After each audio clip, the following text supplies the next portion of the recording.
You're about to listen to TADPOG. Tyler and Dave play old games. It's a comedy video game podcast. We would like to stress that the hosts are not experts and are really just very crass commentators. Seriously, this is an explicit podcast that happens to talk about video games sometimes. So please enjoy this pretty okay podcast with Tyler and Dave.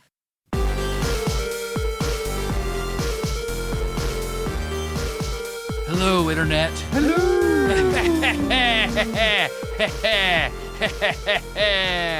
1-800, I'm gonna die, motherfuckers. Welcome to TADPOG. Well, what? The Hudson Hawkiest episode. Oh, were you, His weird is little that Leonardo da laughing Vinci? Oh. guys.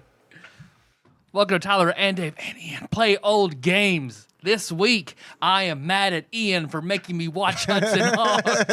I knew you would be. Boy. I knew you would be mad at me for this one. Hudson Hawk. I know we're going to get into it, so I'll save it. Okay. But before we dive into the movie and the 1991 NES game for the movie, what you guys been going up to? Well, I feel like I should run. Just leave this thing recording and run for my life. No. And aside from being scared for my life, so I've been watching stuff on TV. I had a long week because, Tanya was sick over the weekend. And I kind of was. We both had our vaccinations. And flu shot or COVID flu booster? and COVID. God, double whammy. And last year they kind of knocked us both out, and it didn't let up this year. But she was already not feeling well when we went to get our vaccinations, so we just kind of had some downtime over the weekend and Nothing wrong with that. And watched stuff on TV. And last week I had to go get some cysts cut out of my face. Hell yeah. And that was fun. So I've got stitches in my face, and I have to go get them taken out tomorrow. How many? 3. 3 stitches? No, 3 cysts were removed. 3 cysts were removed. I don't know how many stitches. A lot for what, he did. It seemed like a lot of stitches. But he did a good job because he didn't have any pain afterwards. That's good. How were they removed? Were they he cut... Okay. He cut my face open and then cut out the cysts and then stitched my face back up. You look handsomer. Well, thanks. You do look handsome. My jawline your is going to be plastic surgery went well again. for you. Yeah. I had a bump on my jawline from this one, and it's going to be smoothed out again. And the other ones were on my neck. But my dad also had that done, so you guys can bond over your stitch faces. It's not the first time I've had to have it done. I just get them. It's like they say like a follicle or something will get blocked up. And it just from the oil in your face and stuff. I have really oily skin, and it's just there's not really a whole lot I can do about it. And so it's not like sun damage sort of stuff. No, this is like. Because that's what my dad did. It's like they're just like big pimples that will never go away without surgery. So, but they're like underneath the skin, so they look like just lumps. Yeah. And most of the time, people don't notice them. The first one I had was in my left cheek, and it was pretty big. But it sucks because I opted to have just local anesthetic done. Yeah. Instead of getting knocked out. Oh, you had the option? Yeah. Oh, wow. Brave. Well, I had done the one before with just local anesthetic, but it was only one. 3 is a lot, especially considering he had to give me like 4 shots per cyst in my face to numb it up. God damn. And then at one point... And you don't even have that big of a face. I don't have a very big face. The whole side of my face on my left side was numb from all this. It was like Novocaine. But at one point, he was going to cut this one out, and I was like, I feel that. And he's like, uh-oh. Too late now. Gives me a little bit more of a shot. Well, that was nice that he wasn't because just go with it, just run with it. Well, I've had when I had some stuff being cut, they were like, "Does it hurt or can you just feel it?" And it was like, that's kind of the same thing, right? I mean, I feel you cutting into me, so it hurts. Weird. It was weird. That's such a shitty question. Yeah. Well, the one here on my jaw was bigger than the others, and it was like 2, he said, cysts, and he apparently had to cut pretty deep to get them out, so he had to like cauterize this one on the inside. I hate that smell, man. Oh, the smell and it the makes me sound. fucking and like I sick could to my feel stomach. it. Yeah. Because he was way deeper than he planned on being, so I could feel the burning of the laser beam that he was using to cut me. All in all, last Tuesday it was pretty bad. Yeah, that sounds pretty bad. Sounds not It was great. gross, but it was fine. I did okay, and I'm gonna go get my stitches out tomorrow. We're good. And then I had my shots over the weekend and felt shitty all weekend. And then this Friday I've got a colonoscopy. Oh, So Hell it's like yeah. everything's just getting crammed into 1 week, But at least after that, hopefully Literally it'll be crammed in there. At least it'll be over with. But while I was on my downtime, I watched some stuff.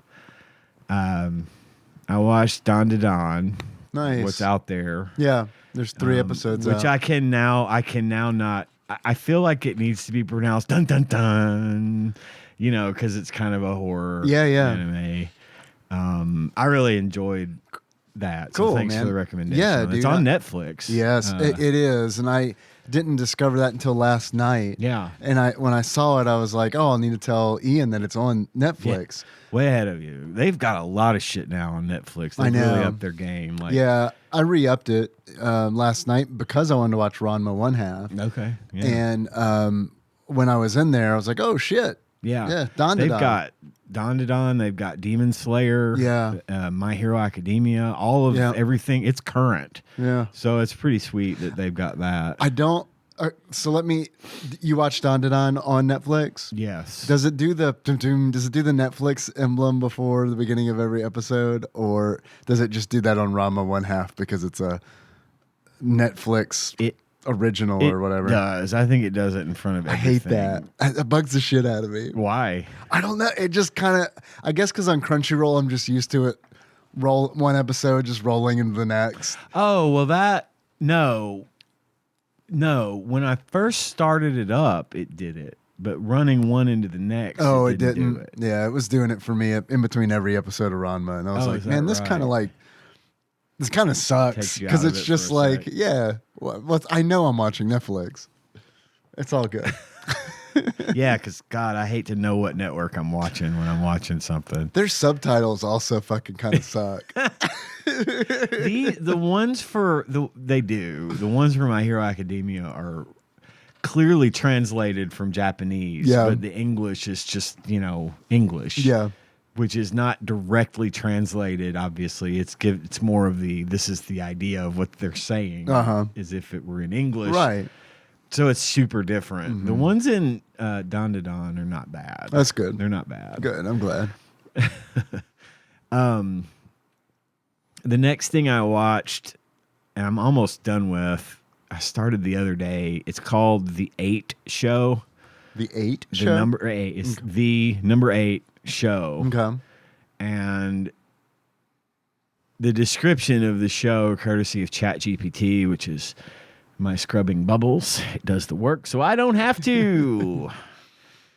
The 8 Show on Netflix is a South Korean thriller that revolves around 8 debt-ridden participants who enter a mysterious survival game for the chance to win a large sum of money. It's very Squid Game. I'm about to say, so you mean Squid Game? It's clearly they're trying do to capitalize on the Squid Game. A second thing. season of Squid Game? Did that It's happen? coming. Okay. It's still coming. Because I knew It's that like was later this year. Okay. Yeah. A thing that was supposed to happen, It and I is. just assumed I missed it. No, it's Squid Game coming. was like, what? It's 4 years couple ago? yeah, a yeah, few years ago. pandemic-ish. Yeah. Yeah, it was. But anyway, the players are confined to different floors of a strange building where they must navigate a set of twisted rules. The longer they stay, the more money they earn, but the competition becomes increasingly brutal. Tensions rise as contestants battle greed, mistrust, and manipulative tactics of those on the upper floors. Again, it's the theme, the debt-ridden, downtrodden, and then once they're in the situation that they're in, the ones that have the advantages over the others start to take advantage of the others, and a very obvious, comment on society and whatnot. But I enjoy the show. It's a fun show. But it's in that same vein of like Squid Game and if you like that sort of Alice in stuff, Borderland type of stuff. Right. But it's all in one like building. Okay. if that's really your jam, I think you would love the Danganronpa games Okay. because they very much fit that mold. I gotcha. Well, apparently this was based on some webtoon that was out a while ago. I didn't look to see like how long ago this webtoon was on, but anyway, 3.5 stars. Vision Sage says check it out. Cool. Watched Alien Romulus. Yeah. Okay. I've seen that one. It's a good movie. You liked it? I really liked it. For those of you not in the know, another description courtesy of ChatGPT, my scrubbing bubbles. It does the work, so I don't have to. Alien Romulus is a sci-fi horror film that takes the Alien franchise back to its terrifying roots. The plot centers around a group of young space colonizers who, while scavenging the remains of derelict space station, come face to face with the universe's most terrifying creatures, the xenomorphs, as they fight for survival, blah, blah, blah. It's a good movie. I really liked it. Yeah. The cast was great. I love the fact that very young. I watched that movie and I was like, Very holy young shit. cast. I am ancient because everybody in this movie is. They're in their 20s. Like, yeah. And they look even younger than that. The main girl who played Kaylee Spaney, who plays the main character named Rain. The rain on Spaney falls mainly Mainly on Kaylee. yes. She looks like she's about 15. Yeah, Maybe 12. It's like she's real Gross. She's real young. It's crazy. But I love that so this one has an android in it, like they all do. Yeah. Has an android that you can't More trust. than one. Yes, it does have more than one android, and there's the main one is one named Andy. So I've thought, oh boy, an android named Andy. We haven't had enough of that in our lives here at TADPOG. Many other functions. Many other functions, but I thought it was really good. The guy that directed this is the one that directed Evil Dead, the 2013 Evil Dead reboot, which is a really good movie as well. He did a couple of others not so good movies, Don't Breathe and Don't Breathe 2. Oh, those not good. No. Okay. I mean, I it's not fair. I'll watch them. Don't Breathe is pretty good. Oh, okay. Don't Breathe is pretty good, but it's Don't Breathe 2. Still not breathing. still not breathing. It's not. Take a breath. The more I watch Don't Breathe, the more I dislike it. Like initially I liked it. Okay. The more I watch it, the less I like it because I don't like the character that's supposed to be the protagonist, antagonist. It's kind of weird how they do him. And then the fact that they made a sequel of it, the sequel sucks. And I don't know. There's nothing particularly wrong with the movies themselves, but just the story wasn't great. The direction was fine. And the cinematography was fine, and the effects were great, and like the spookiness of the fact that because they break into this blind guy's house to rob him because they hear that he has money, but it turns out he's like got apparently superpowers, because he kills them all. Well, he's blind. It's like He's Daredevil. I think the pitch to that movie was, what if some people tried to rob Daredevil? Right. I mean, Daredevil was a psychopath, Right. Which I guess the jury's out as to whether or not Daredevil More is of a psychopath. I don't think he's a psychopath. Not really, no. Don't Breathe 2 follows the same guy. Okay. That you really, really, despite at the end of Don't Breathe, for many, many reasons, the viewer hates the guy, the blind guy. He's a fucking psychopath, like for real. And then they expect you to root for him in Don't Breathe 2. Okay. They tried to Freddy Krueger him a little bit. Yeah, a little bit. It makes it hard, so I don't recommend it. I mean, I always say, check it out, but I don't care for him. And then he also, this Fede Alvarez is the one that directed these movies. He also did a Texas Chainsaw Massacre movie. Which one? In 2022. Oh, I didn't see that one. It wasn't great either. Yeah. I didn't hate that one as much as Don't Breathe 2. The only really good Texas Chainsaw Massacre movie is truly the very first one. Yeah, it is. They give him a lot of movies that, sort of, he does a lot of rebooting or extra chapters to franchises, apparently. Okay. And he's good at doing that. I mean, I don't have a problem with what he does. And I thought he did a spectacular job with the Evil Dead reboot, which is really one of my favorite horror movies. I love that movie. And I thought he did an amazing job and had, and here's the thing. With Evil Dead, he had Sam Raimi on board as a producer, advisor, so-and-so and so-and-so. Yeah. Same You with gotta do that. Alien Romulus. Ridley Scott was directly involved with the making of this film, so he had the original guy's direction to help him out, make sure it hit on all the right marks, and it did. And it's really trying to be like a horror movie. It is straight up a horror movie, and it's so good. And there's so many neat little Easter eggs and callbacks. Yeah. But not so many that you would have had to have like been a huge fan of the franchise to like it. You don't have to know all the stuff it's referring to appreciate the movie for what it is. But it does take place between Alien and Aliens. While, at the end of Alien, we know Sigourney Weaver's character Ripley is in a life pod trying to head back to civilization to get saved. Right. During that time is when this happens. And the very beginning of the film, this excavation crew, I won't say, like a salvage ship from Weyland-Yutani finds the wreckage of the Nostromo, which has a xenomorph encased in one of its like eggs or whatever, and they bring it back to this lab to be studied. And then this movie takes place when these kids find this lab floating in this space above their planet. They fly up on a ship, and it's that lab, and it had gone to shit because xenomorphs. Because the people in the Alien franchise, especially the corporation, the Weyland-Yutani Corporation, just can't fucking help itself. Every time we turn around, these fuckers are trying to do something with these aliens. And they believe that humankind has reached its peak, and evolution isn't going to happen fast enough. So they're basically trying to do like a Noonien Soong kind of thing from Star Trek, the hybrid cloning, making superhumans, Forced evolution virus and Fallout, stuff like that. Yeah, and the theme is exactly the same in all the Alien movies. It never wavers from that Weyland-Yutani fucking around with something they shouldn't be fucking around with and causing other people to die.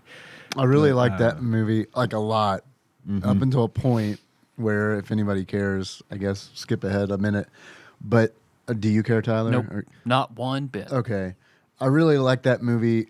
Like, I loved it up until the multiple aliens were introduced. And then it was like, fuck. And then I was like, it was still fine, but it was like... It goes from horror to action horror when there are multiple... No, it's not like... really, but it's like... It's too much of a callback to Prometheus. That's like unnecessary. Yeah, it did feel unnecessary because like when we left, I told Nikki, I was like, that's where it kind of like felt... It felt unnecessary.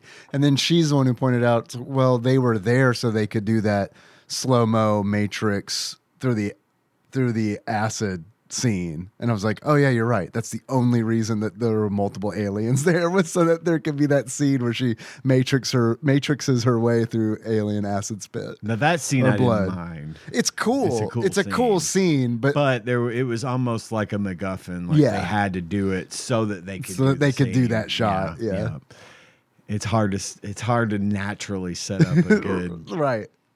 It was cool. Someone had the idea of weightlessness and alien blood everywhere. I wouldn't be surprised if like that was like how the movie's like, that's the kernel of like, that's like they built the movie around that scene. Built out from middle out. Right.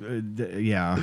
But I liked it. I thought it was really, it's honestly probably my second favorite Alien. It's movie. great. It's a great movie. I loved it. It's in there right. It's right there for me with the first two. Yeah. I like all of them personally. I mean, they're not all as good as the other ones, but the first two were my favorite. Yeah, then the first this two were one. the best. I did like Prometheus a whole lot too, as well. So I need to rewatch Prometheus. yeah, that one's there's real heavy references to Prometheus. Prometheus one. did some stuff that was just kind of,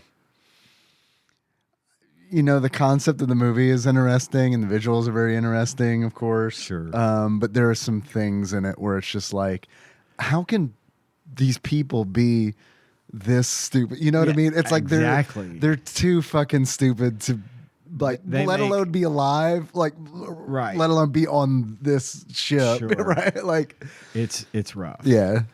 It's real rough that they are like there in Prometheus is a 2-hour long series of bad decisions. Yeah, it really is. It really is. It was one of the first things that came to mind. Like, what the fuck are you doing? Yeah.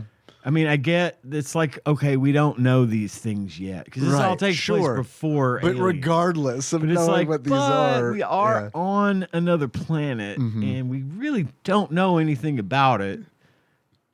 Maybe we shouldn't fuck around. Maybe we should be more careful. But nah, then we wouldn't have a movie, I guess. That's True. It. That's it for me this week. I played a lot of Overwatch. Nice. Season 13 kicked in this week. It's the Halloween one I mentioned. The My Hero Academia skins dropped. Did you get them? I did get them. Hell yeah. So I took a break from Overwatch for the last couple of days, so I may play a little tonight. And Kaiser Ark, I tried to get you in my group. We talked about playing. I messaged you, and then you never got back to me. So I'm sorry we didn't get to play. But maybe someday soon we will. And that's it. That's all I got this week. Cool, man. I re-upped Netflix, as I mentioned earlier, and watched. There are 3 episodes of Ranma 1/2 that are out at the time of this recording. That's a remake of an old anime based on an older manga. And it's done by, I think, Mappa. I think Studio Mappa's doing. Oh, okay. I think they're doing that. I like Mappa. I do too. It's good. There were several times where it was like, well, it's so close to the original that it's like, well, I mean, I could just watch the original, but there are some there's visual flair to it that's nice. They kind of did this with Urusei Yatsura, where it's like they take this, they kind of try to blend the manga style with the halftone shading and stuff like that. They kind of blend that with anime. Okay. And that's really cool. And then what happened was, since we re-upped Netflix, I was like, oh, let's go. I mean, just fucking do what I like to do on any streaming service, and that's just sit there and hit next, and see what they have. just look at the posters and see what they've got. And then I was like, oh, sweet. I Think You Should Leave with Tim Robinson. So I just watched a shitload of those last night. That is such a fucking hilarious show. I love that fucking show. I've seen the trailers and stuff. Oh my God. Yeah, that was a nice show to come home and watch, because I was in Memphis this weekend for work at a cadaver lab with the organization that I work for, and I did not stay on my diet at all. Ate so many goddamn dead bodies. So many dead bodies. I was like gluttony. Yeah. From Full Metal Alchemist Brotherhood, yeah. Lost. Yeah, just a little fucking, just a Ziggy man going around eating all the dead bodies. Yeah, I mean, there's some. I tried to be good though. I tried to because I went to Tops Barbecue and didn't get any sides. You know what I mean? It's like, yeah, I'll fucking splurge a little bit, but not like That's where the calories will go crazy. Yeah, with the mac and cheese. You're and right. as opposed to just like ribs and steak and shit. Right. That's funny. I've been doing that too, avoiding sides. All the time. Now. Yeah. There's there's an Indian restaurant there that I like quite a bit. I went last time that I was there, so I had to go back. It's called Golden India. There's a cool pizza place called Aldo's Pizza. I ate there, and there's I don't know if you call it like a fusion Mexican restaurant or what. I had tacos there. They had a lot of tacos at a place called Babalu. Yeah, it was good. It was a good trip. It was like a better eating tour than the last time that you went. Yeah. I mean, it's tough. It's tough to like be accountable for what I'm eating and stuff when we travel. But this time I gotta take travel as that's the write-off, so it's okay. I guess. Yeah, but I travel enough where it's like I can't be going crazy every 2 or 3 months. It was a few days, so it wasn't, could have been worse. I didn't play a lot. I didn't because I was busy. I'm still playing Final Fantasy Legend. I'm probably about halfway through that game. I've got 2 of the, I assume, 4 orbs. I've had a character permanently die. I could have brought them back for like an insane amount of money. Didn't do it. So, much like you taking a break in Overwatch, man, I have not played much Final Fantasy 14 at all. Today is technically not my Saturday, but it is Saturday for me because I took today and tomorrow off. And I logged in and it was just like, I played for like 15 minutes and it was just like, I'm going to play. Sometimes you're just not feeling it. I get Wasn't feeling it. Yeah.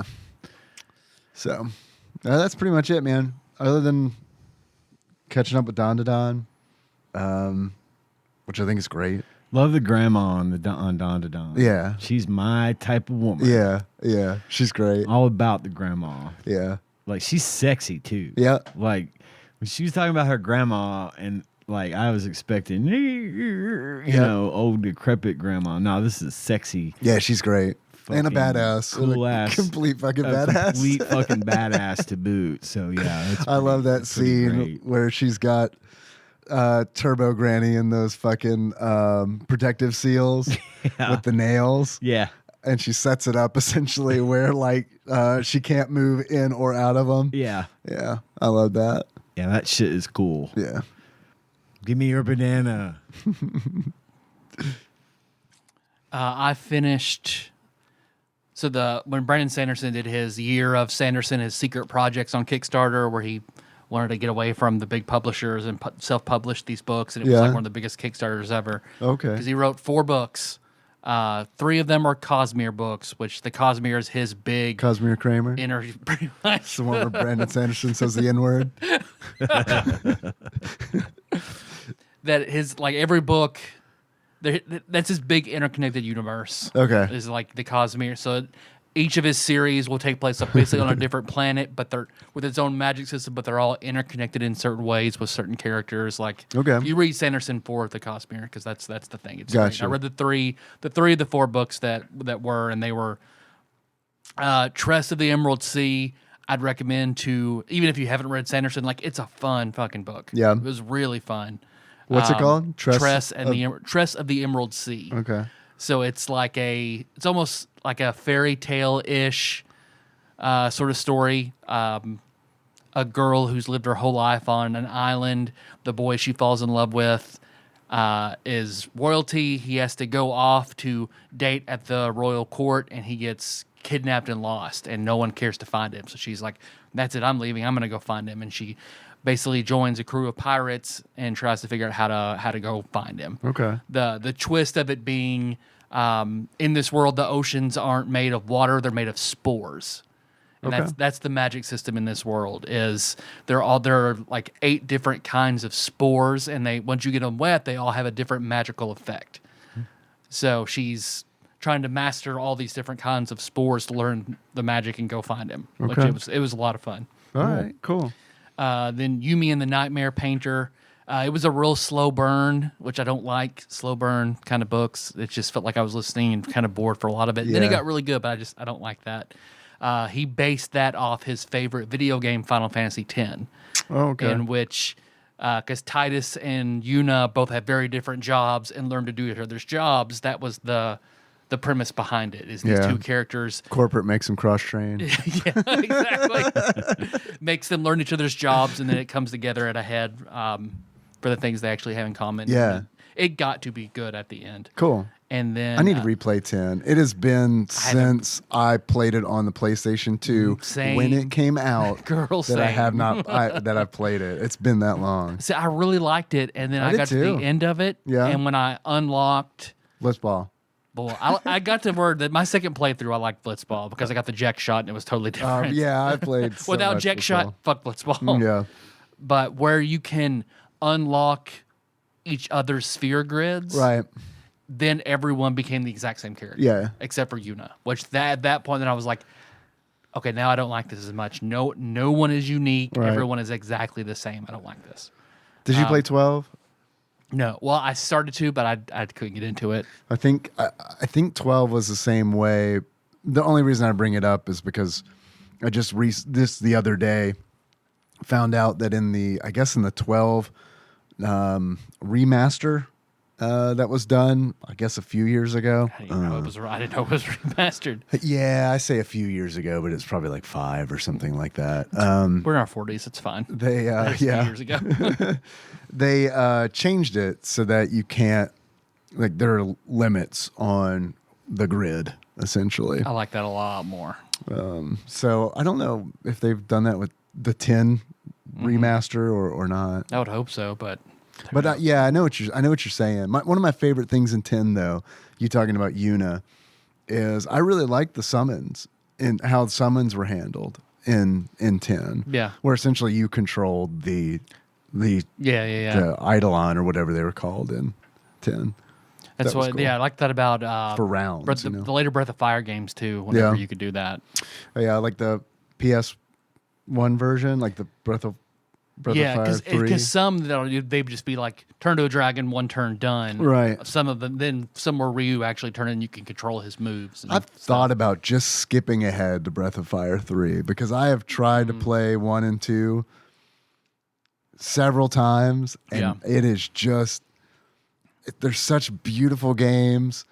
They look great. I feel like they sound great, but they are just, for whatever reason, I just get so bored playing them. If I played them again, I'd have to get some sort of quality of life mods on emulator. Yeah. Because I was talking to Shake recently, and he's playing back through the first Lufia, but he was like, dude, I had to download something to make you move 3 times faster. Sure. And what else did he get? Lower enemy encounters. He's like, it's a different experience now, and it's really fun. That's one of the great things about the pixel remasters for Final Fantasy is there are sliders in the game where it's like you can increase the amount of gold or gil you get per encounter, and you can mess with all these sliders. You can slide the encounters down. You can increase the amount of experience that you gain. No, I'm with you. Every remaster or remake should have that. I mean, Yeah. I mean, I'm going to play once we eventually draw a Lufia. That is how I will play that game. yeah. And that's how I feel about trying to Breath of Fire 1 and 2, which I would go back and play 3. I quit 3 because I could not handle the enemy encounter rate. It was too made damn me high. Quit. It was so. I remember just throwing my controller and being like, "God damn! I can't figure out how to walk in this room because of so many random battles. I just forget where I'm going. Which direction you're Yeah. going? It was so. I hate that shit. Stuff like that's so frustrating. Yeah. Mm-hmm. That's why I prefer games now like Chrono Trigger or Earthbound where you see the enemies. Yeah. And it's not just like a sudden fuck, oh Yeah. shit. Man, I had a real moment earlier today where it was like straight up, like I've got the day off and nothing sounded good to play. Like nothing. It was just one of those where it was like, fuck, man. Like, and then I played Final Fantasy Legend. And it was fine. Yeah. But it was like one of those where it's like, it took me a long time to get back to that because it was like, I drew for a little bit, something I haven't done in a long time. And I'm kind of going through that now. No video game sounds good for me to really play. there's stuff I want to play, but I'm like just waiting for the price to come down. Yeah, like Sparking Zero, I would like to play, but Yeah. I'm not paying $60 for it. Yeah. No. And then the last Sanderson project was The Sunlit Man, because he says at the end of Sunlit Man that he wrote Tress for his wife, Yumi for himself, just because of the Final Fantasy X reference. You, and me? then the Sunlit, you me himself. You. me, you. Then he wrote The Sunlit Man for the fans. And Every like, woman's crazy about a sunlit man. that to understand it, you have to have read every single Cosmere book, just because it does good in. That's a good one to start on. Oh God, yeah! I cannot imagine trying to make any sense of that. Fuck it, I'll do it. Because like I had to look up some of the lingo. It's been so long since I've God. read of it. And like, you're, like, a read huge it, fan. and I've read Yeah. every single Cosmere Right. book. Is Stephen King in it? Like that's the bridge between it and the Dark Tower. Is Stephen King is in this book? But if you're big, if you haven't read The Secret Projects and you're a Sanderson fan, Sunlit Man ties a lot of shit together and it's really interesting. It's set so far in the future too, like you kind of see like, oh, where is it going to go to get to this point? Okay, cool. Besides that, let's see, How many books has he written? a lot. He is by far like, I remember Stephen King and George R. R. Martin have talked about like they don't understand him in the fact that he can consistently produce so many books of high quality Well, every Stephen single King year. can't understand, and that says a lot because that. Oh yeah, because that's the scale very where prolific. George R. R. Martin at the bottom, Yeah. King in the middle, Sanderson at the top when Good it comes Lord. to production. Wow. Because he's got so many series going on, and he can produce like 12 high-end books a year in Yeah. all of these series and time altogether. 12 fucking books It's in a nuts year. how Good Lord. this man's output. And I pulled 12 out of nowhere, but it feels like, because I know he wrote the 4, and then I know last year he had at least written 8. The four, Jeez, that's the 4 secret projects. Yeah. His Wind and Truth, which is his big, the Stormlight Archive. He said is his Wheel of Time. You know, it's Cosmere. It takes place on one planet. It's going to be like 10 books, and they're all like 40 hours each. He's about to release the 4th one. 4th one comes out in December, early December. Cool. That's right around the corner. No, I'm very excited. And then let's see, Choco Chica is the horror fan, loves horror, absolutely. Like anytime, like I want to just randomly buy her something, I buy her something horror related. She loves horror movies. We should talk. Yeah, we'll let her go see Terrifier 3 this weekend. Oh, She's gonna wow. see Nice. Terrifier 3.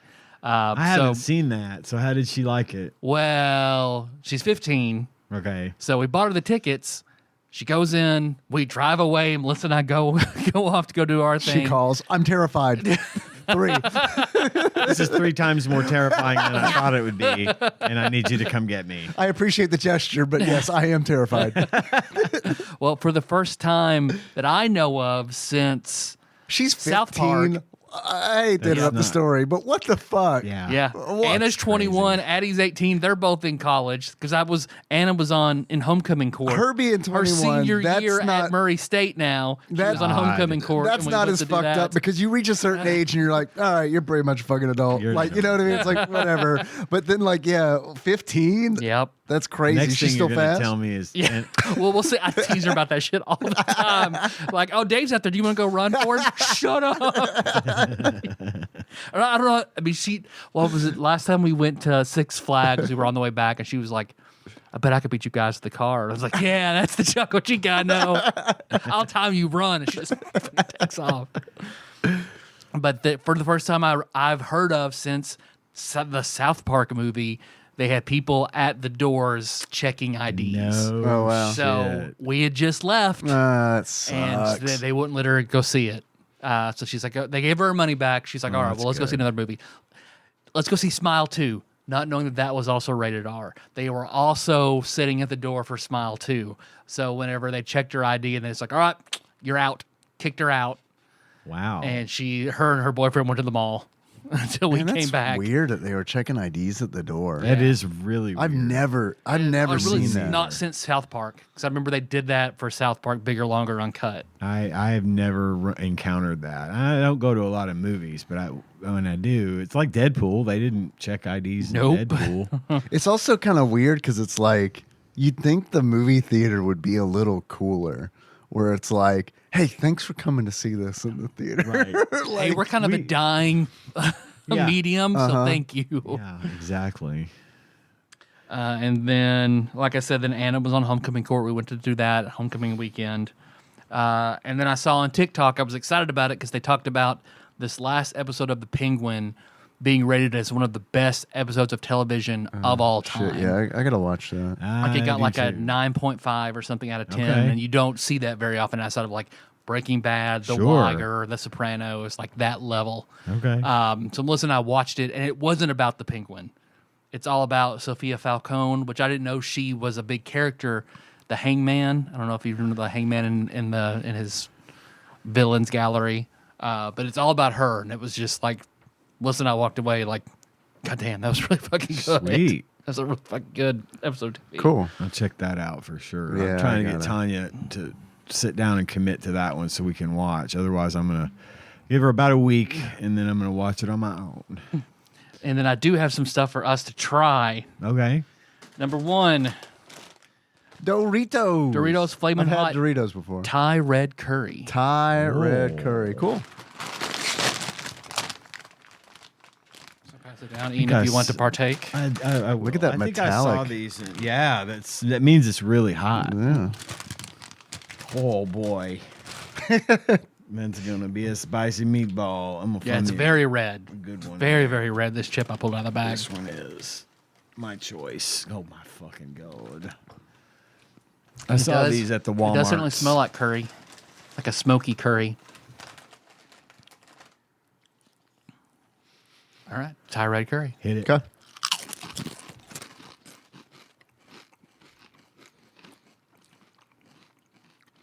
They're sweeter. The coconut It is sweet. drive down that heat quite a bit. Yeah, they're not. These are not spicy. Not really. Maybe a little bit on the back We end, got a little but it's heat all on the back, It's all yeah. coconut sweet. That's weird. I mean, I liked good. it. I liked it. It was good. I like it. But I don't think I could eat many of them. And I think they just put the flaming hot in. I don't know and what I make would it- eat that with. Yeah, exactly. I don't want that with a sandwich. Maybe with like some tacos or something. I don't know. And my other thing I brought to try. Crumble them up in ramen. Okay, I would do that. I would if I wanted a little crunch with like gelatinous ramen or something. Yeah, okay, I'm with you. Like a little The other, gelatinous it's only ramen. available in a large pack, level 2, but Final Boss Sour, strawberry and mango. Oh, So the mango sucky, sours. sucky now. find these at the store? Or do you buy these online I as well? bought these online, so I'm going to pull out this slice of mango. That's what I bought it for. These are level 2. Level 2. It are only available level 2. Okay. Okay. They're not wet like the other ones were. Well, give it some time. Gotta play with it a little bit. Yeah.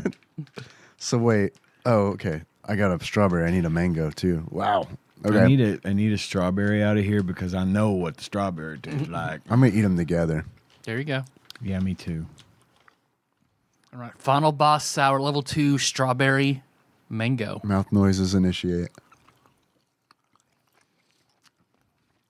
Actually, leathery. It is It is. It's like beef jerky.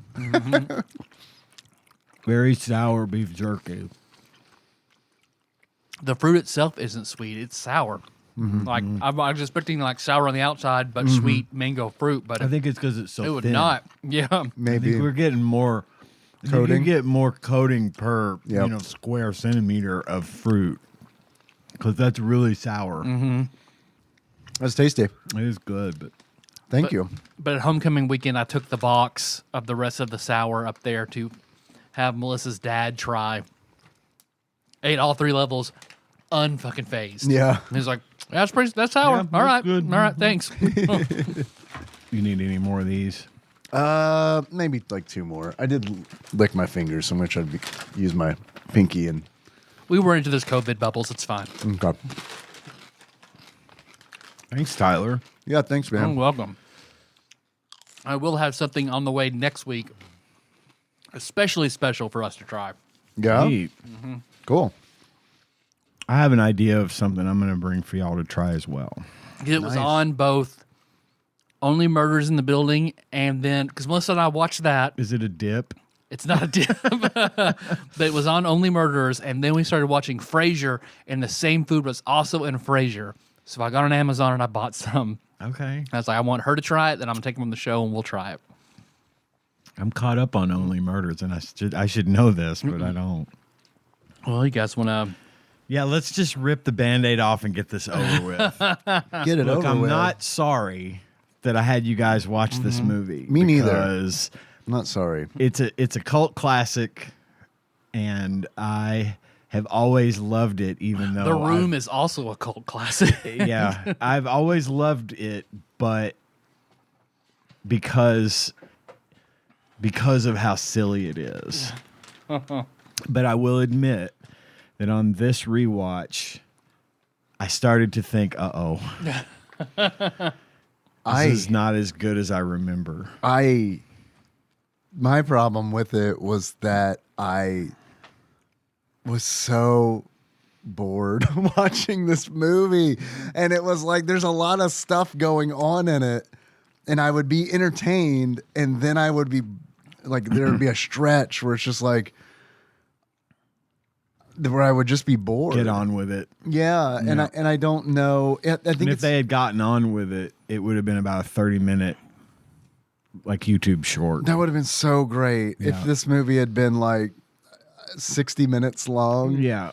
Because like there are some funny moments Yeah. in this movie. There is a moment that I laughed out loud, like, and it is probably not a moment where most people laugh out loud. There is a part in this movie where a dog is launched from a castle window. That is the funniest part of this and movie. I Yes. laughed Yes. so fucking hard because it was like a Conan skit when he like drops a really dead body, was. like a really body off was. a bridge or something.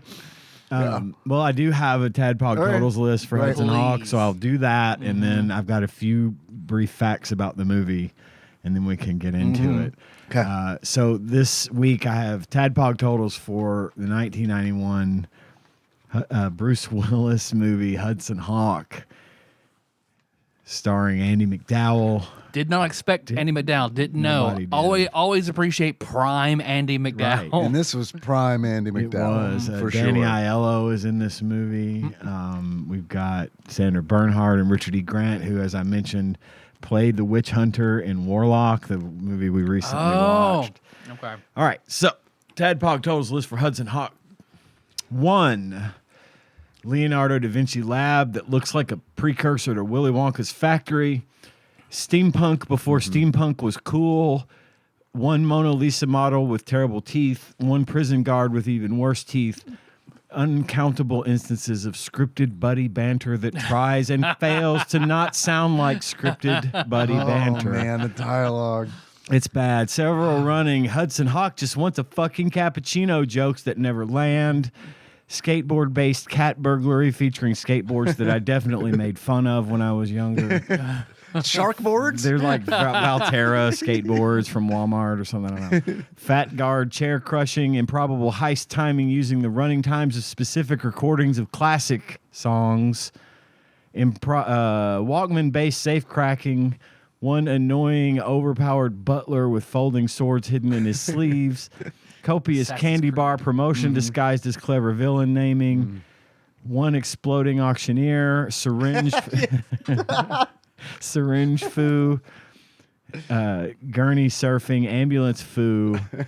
Porta potty dragging. 3 bunny balls. Stuffed elephant tossing. 1 non-speaking David Caruso. 1 Vatican subway system. Postal Service, 1 cock tease nun, 2 Mr. Ed references, 1 Pope watching Mr. Ed dubbed in Italian. I laughed at that. That was funny. I don't know if it was supposed to be funny, but I laughed. Streetlight sitting, garbage truck surfing, 1 Vatican nun with a South Carolina Southern accent, proving you can take the actress out of South Carolina, but you can't take the South Carolina out of the actress. 1 Danny Aiello that can't decide whether he's mad or jovial. Twin murder, exploding Snickers, subsonic dog alerting Andy McDowell imitating dolphins. My dogs literally both sat up with their ears pricked up when she was doing the dolphin thing. It was so. I did the same thing. I'm not a dog. I was like, what is going on? I remembered that, and all my dogs, both my dogs, were just, and maybe even the bunny rabbit, were just like, what the fuck is that? 1 sped up slapping and kicking scene starring James Coburn as an unconvincing martial arts guy. 1 molten lead-covered Minerva Mayflower, 1 electrocuted Darwin Mayflower, 1 beheaded butler, 1 airborne Bunny the dog. Hell yeah. And one sitcom / 80s action TV show, Everything's Gonna Be Okay, freeze frame moment at the end. Freeze frame. Wiz and Sage's acting brilliant. Thank you awards to Bruce Willis as Hudson Hawk for saying, "What's Nintendo?" And if the he says Mario brothers weren't He would. New Jersey's 3rd largest crime family, I'd say kiss my ass. Instead, I'll say slurp my butt. And I love how you said that. I guess we can see who. Okay. Man, I want that to be your catchphrase. From now slurp on. my butt. This game can slurp my butt. This game can Say slurp the my line, Ian.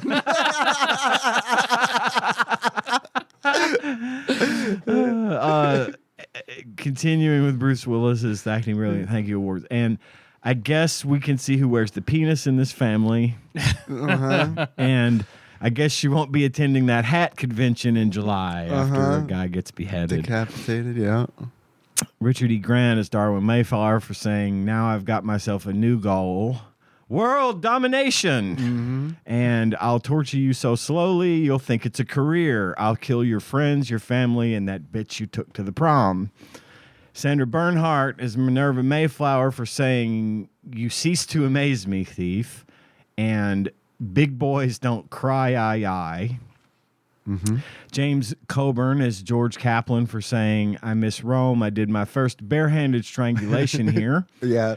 And I laughed at that. that was funny. Yeah. Andrew Briniarski is Butterfinger for saying, "Read my lips, Frenchie, steak burger." And to be in Paris and in love when they're in Rome. And finally, "Want me to rape them?" That's what I thought he said. He And I was did. like, wait a minute. I don't know. 3 stars wasn't safe. When did he say that? I missed They're that. sitting in the car watching him at the cafe after he falls out of the garbage truck. They're watching him, and they're saying something like, "They're not doing anything." And then he just out of the blue goes, "Want me to rape them?" And they both look at him like you might expect they would look at him, and then they hand him, Green Eggs and Ham to read. Some facts about this movie. Can I add one onto your totals? Yeah. 1, Bruce Willis almost coming with a dog. Yeah. Yeah. That was a joke. He was joking. He's been in prison for 10 years, Dave. I don't know. Oh, that's a It's good the only point. action he got. He's getting cock teased by a nun. Between that and not getting the fucking cappuccino that he wanted. That's true. This was the last movie ever produced by TriStar Pictures. Remember, the logo with the horse Yeah. running and the dun-dun, dun-dun-dun-dun. This is the last movie ever done by TriStar. And it's Man. because of how badly this movie did that TriStar failed. Columbia acquired them. Well, Sony acquired them and Columbia Pictures, which is also failing. So they're the reason you don't see that cool horse opening anymore. It flopped so bad that it prompted... No, I'd say it flopped. It flopped actually. so bad. It flopped so bad it flopped. They made up a new word, flomped, which prompted the headline, "Hawk Cooks TriStar's Goose." And this is why we don't get. This is why we did not get the SNES version of this game because it was canceled due to the movie's poor reception. They were on like a $67 million budget for this movie, and they made a grand total, I want to say, of like 8 to 17 million, I was maybe about to worldwide. say, Andy McDowell's parents went to go see it. Yeah, like 850. Weirdly, well, first of all, the guy that narrates at the beginning is the same that narrates the story at the beginning and the end is the same dude that narrated the Bullwinkle show, the Rocky and Bullwinkle show. Okay.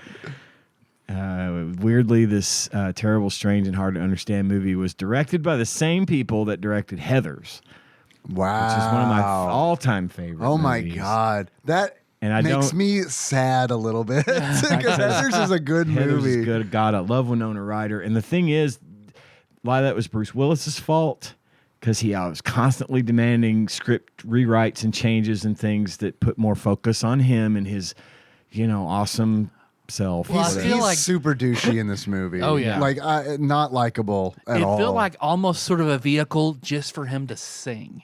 Yeah. Because It was the that's what he singing, wanted was to be right. Bruno, the jazz Right. musician. Like it felt like I'm just gonna twist this around so I Right. can sing as much as It was possible. the singing and then the bad jokes. 1-800, I'm gonna fucking die. Yep. There was a lot of shit in there. And the thing is, at that time, he was such a big deal because of Moonlighting and then Die Hard. Sure. And then, I mean, He is such a he is best in roles where he is like put upon. yeah, Like that's when he is likable. Absolutely. He's not like because he's put upon in Fifth Element, and I feel like he's likable in that in that movie. But when he is not, when he is just when he is the antagonizer, not the antagonist, he just comes off as super fucking douchey, and it's Yeah. like I there wasn't agree. a moment in this movie that I liked him, and I don't have a problem with Bruce Willis. No, I like I don't him in either. a lot of movies, but like yeah, me too. but he is unfucking bearable in this it's movie. tough, and it's because he had such a huge hand in writing the script in this movie that he. Was he a fan of Nintendo with all the Nintendo references? Yeah, there's like 3 Nintendo references in it where he asks Andy McDowell, Would you play Nintendo? Would you play Nintendo with me? Now that we beat the Mario Brothers, and it's like, is it because of the video game tie-in? Like, because there were like, how many times did I see the Sony logo in this movie? You know what I mean? Right. And it's like, in the span of like, I swear to you, in a span of 1 minute, I saw the Sony logo 3 times. Yeah. Huge product placement. And the Nintendo thing, I think they just wanted to make that a pop culture reference. Oh, and also with the Mario Brothers, there's another reference to the Mario Brothers in the fact that I've Got the Power. That was like a big song from the Mario Brothers movie. that's what I thought. And it's in Okay. Hudson Yes. Hawk when they walk Sandra into Bernhard the is up on the conference table singing. I got the power. It's really funny, actually. And then they walk into the building that has the McCracken County M logo. It looks The exactly Mustangs. like it. I know who designed that. I'm tempted to send him a message and be like, "Hey, did you get that from Hudson Hawk?"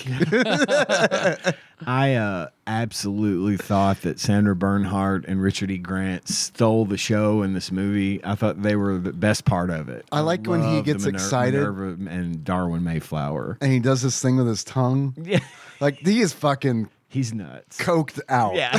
Like I don't know if he is on like the actor was, but Oh, like he had to. but I mean he is fucking manic. But you got to think too. It's funny how quickly he changes personas, considering that this movie came out right after Warlock. I mean, I think this was right after he was in that. He was in this. God, I forgot he was in Warlock. Yeah. And so it's just crazy. I just thought that their characters were really great. God, that is so weird. It's so different. he's like one of the Disney actors trying to distance himself from the other role. Right. Yeah. There was some really good actors in this movie that were given really shitty lines to read. Yeah, the dialogue, dude. The dialogue is horrible. Oh the my Almond Joy, God. every line that Almond Joy, the black woman, the CIA woman speaks is awful. It's terribly written and couldn't be delivered properly by like, you know, a Shakespearean trained actor. It's just terrible.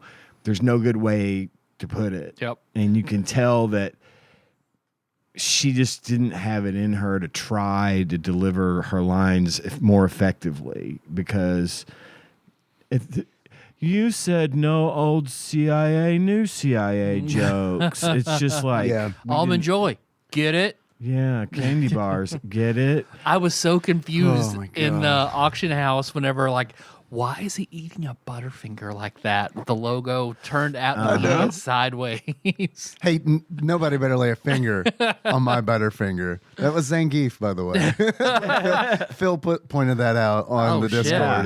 The guy who played Butterfinger. Played Zangief in the movie. I got your stamps, Mr. Hawk. Yeah, I like that. I did like that. He's missing his tooth. Yeah. I was confused in that until the next scene, and I was confused in the very beginning when you're getting all the Leonardo da Vinci shit. I know. Yeah. Like I was like, what the fuck is going on? Are you watching the right movie? Yeah. Yeah. And then at the end, I was like, and then there's another genius, this thief. I was like, is that the thing? Is he a descendant of Leonardo da Vinci? And this is like, so I had no idea. Yeah. Just a wrong place, wrong time kind of guy. Got busted out of jail. Danny Aiello was, some of the dialogue between him and Danny Aiello was funny, but you could tell just how ridiculously scripted it was. And and it was like written to be like snappy and like, and I don't know what the problem is. I don't know if it was the writing or the delivery or both. It was a little bit of both. I was fucking cringing. I mean, it was like, it felt like proto Gilmore Girls. Yeah. Like Marty McFly's like, you might not like this, but your kids are going to like it in Gilmore Girls. Yeah. Because it was, just like the fast West Wing. Yeah. Yeah, they were trying to do that. Like, that kind of If your style, writing's not fun, then it just seems weird. I feel like that writing could have worked if it had, like, I don't know what the problem was. If it had been acted better. Bruce Willis is bad in this movie. He is bad in this movie. Bad. And I think that just bleeds over on top of everyone else because he wanted to make sure everyone knew he was the leading man. Don't fucking step on my toes. Don't get in my way. And you can kind of tell that he and Danny Aiello are actually probably friends in real life. And I thought their interaction by the end of the movie was much better than it was in the beginning. Absolutely. Where when Hudson Hawk gets out of jail first, and they're like, that's when they're doing that like Gilmore Girls style dialogue that is just like, there's pauses between them talking, and it's like, this doesn't work. They're waiting for the response from the other. Yeah, it's like, okay, his line's done. Okay, now I say my line. And it's like, they're not acting together. They're reciting their lines at each other. Yeah. You're right, because by the end, like when they get paralyzed. Right. And that's funny. That shit is That's a funny scene. You could tell they start getting better at their job in this movie, and they start having more interactions with one another that are genuine. And it's like, maybe y'all should have, even though you were probably frustrated at how long you've been shooting and all these long days and everything else, and you're just not taking it as seriously. Now that you're not taking it seriously, it's working. Go back and shoot a couple of these scenes while you're in this frame of mind, so that you can capture that same thing here. Those need to have been those should have been reshot. Those for early scenes, all of that. They're really bad. You could tell they were on a time budget for sure, and they had to hurry up and get to Rome, because these were all shot on. Every one of these scenes were shot on location, and that's cool. Yeah. I mean, there were a lot of cool shots, really cool stuff. I liked the Vatican stuff. I thought even though it was silly as fuck, whenever they get into sort of that Da Vinci Code type Vatican, or whenever mystique, Jesus lights up, the light up Jesus crucifix, where she's so Andy McDowell is that. like, yes, Father. yes, Father, I don't know what to do here. Report upstairs. And the fucking crucifix is lighting up. The first time I saw that, I was like, Lower the cone of silence.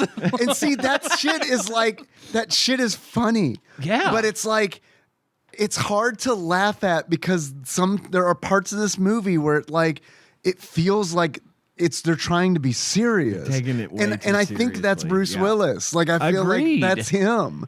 And it's like, it runs counter to a lot of the silliness in this movie. yeah. Because it's, and like the Leonardo da Vinci stuff, like you were talking about, Tyler, in the beginning, like that is serious. If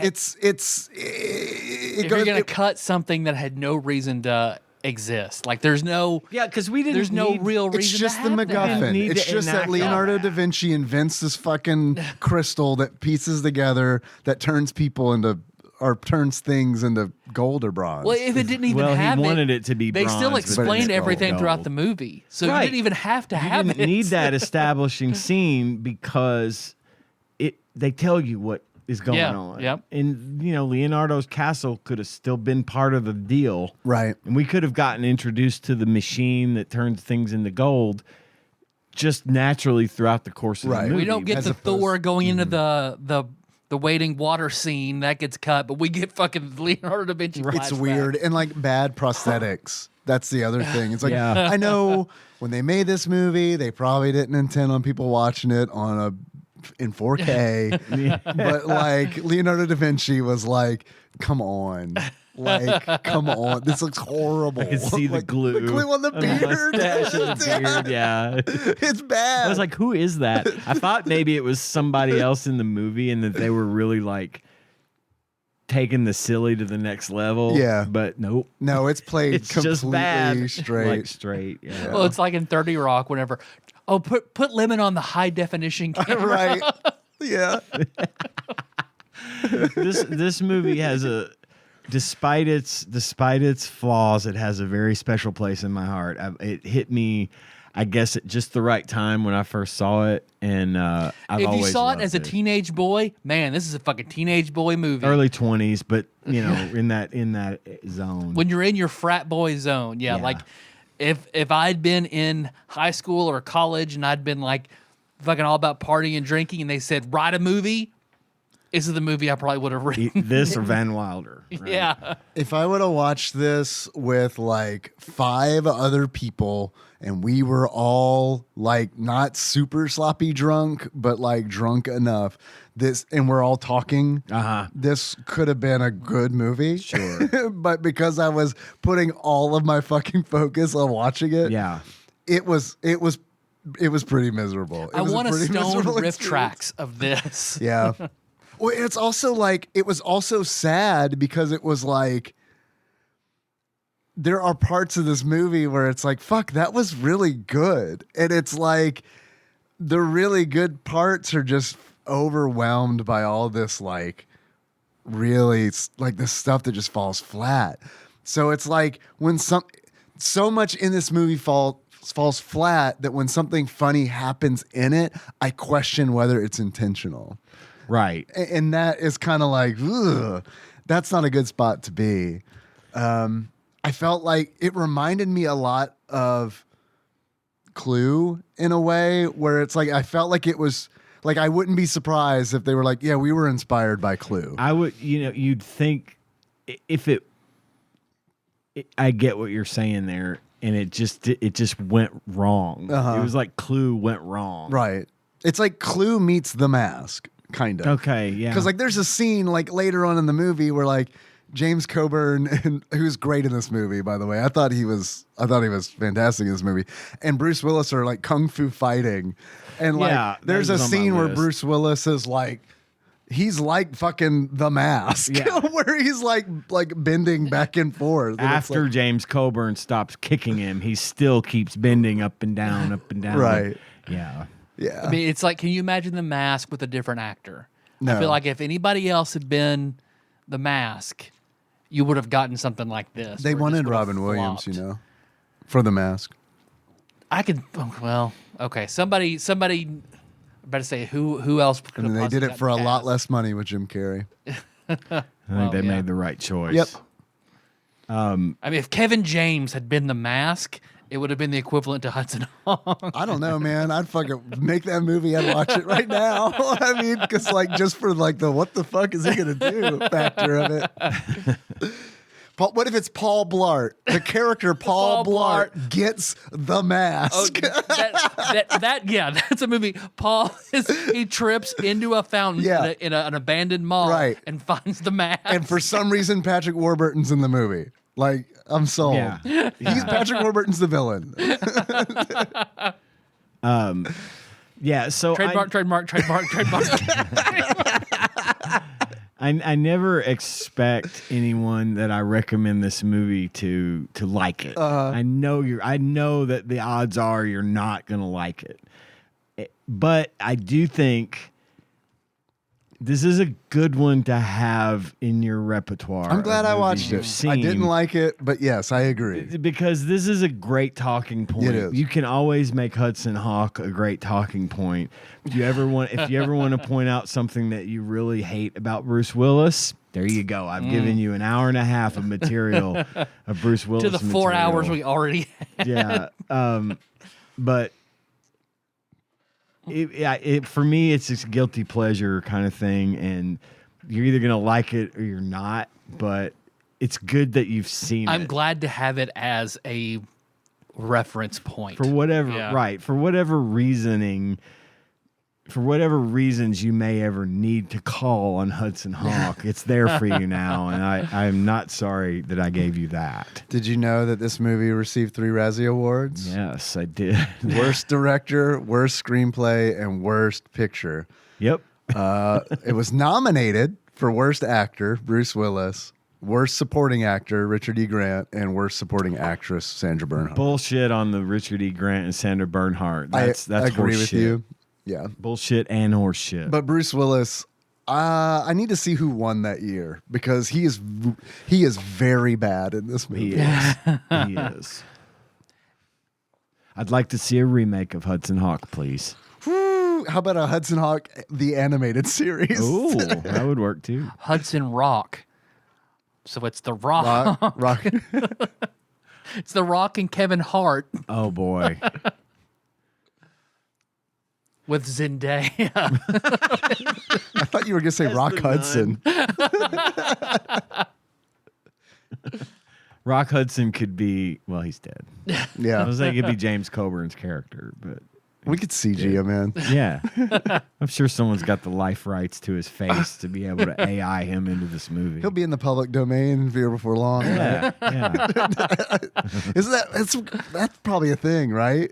I think Because, you it's- know, like I what think it's happens. different with people. Well, I thought that too just now, but then it's like, what happens when they put Genghis Khan in like a movie, or like Mark Twain even? Because Mark Twain's not like that long ago. No, give me Abraham Lincoln. Rock Hudson goes in the public domain. Immediately, horror people grab hold of it. So it's Rock Hudson reanimated and stalks all the descendants of Ronald Reagan and murders them one after one I think you're onto something. for not Trademark. passing AIDS legislation. Trademark. Gives him AIDS. Hear me out. With like super fast murder AIDS. Yeah. 15 minutes and they're gone. They just time lapse. Stop animation. Yeah, clay, AIDS. soft Yeah, it's practical effects. it's like the Ark of the Covenant, yes, yes. but for AIDS. Stamp that, put it on a shirt, like Ark of the Covenant, but for AIDS. Thanks for listening, everybody. How about that NES game? How about it? I watched a long play of this I one. put it onto YouTube, and Angry Video Game Nerd did Hudson Hawk. I've for the played it NES. too. We have an email. Yeah, we do have an email. Let's start with that. I like starting with that. Brad writes. Brad from Arizona has written us an email, subject titled Hudson Hawk. I like Husband Hawk. Hold on. Husband I don't have Hawk. achievements. That's going to be one of mine. No one take it. Happy belated birthday, Dave. Thank you. I'm hoisting a fork full of Dave-style chicken in your honor. Hell yeah. Here's a comment on Hudson Hawk. We have a Dave Solid Chicken shirt. Yeah. I know Buy you're that annoyed on I interrupted Amazon. you, but this is No, you're good. we No, get I'm not money if angry. we do this. I'm not angry. This is money, Shirts.tadpog.com. please. All right. Yeah. Shirts.tadpog.com. Buy a Dave-style chicken shirt. Here's a comment on Hudson Hawk on YouTube Movies by at Kevin Lanigan. 1 month ago. I don't know when this clip was taken. The screen clip was taken, but if this was a month ago, Hudson Hawk is still bringing him in. I know Hudson Hawk personally, or rather the real guy the movie is based on. Totally down to earth, real nice guy. Fun fact, in real life, he actually hates cappuccinos. He was very mad about this being added to his character for the movie. I thought it would make him seem a little... He said he thought it would make him seem a little fruity. I know that's not PC language, but you got to remember he's a Jersey guy from a different time.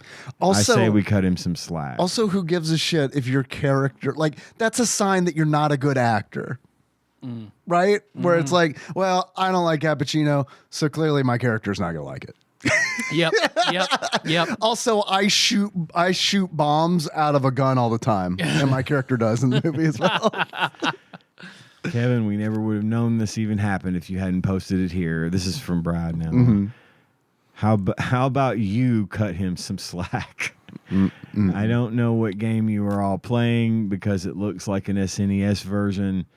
Was in the works but got canceled. That is true. Here is a blurb about the in-development game from the writer Winter, 1991 issue of Game Player's Nintendo Guide.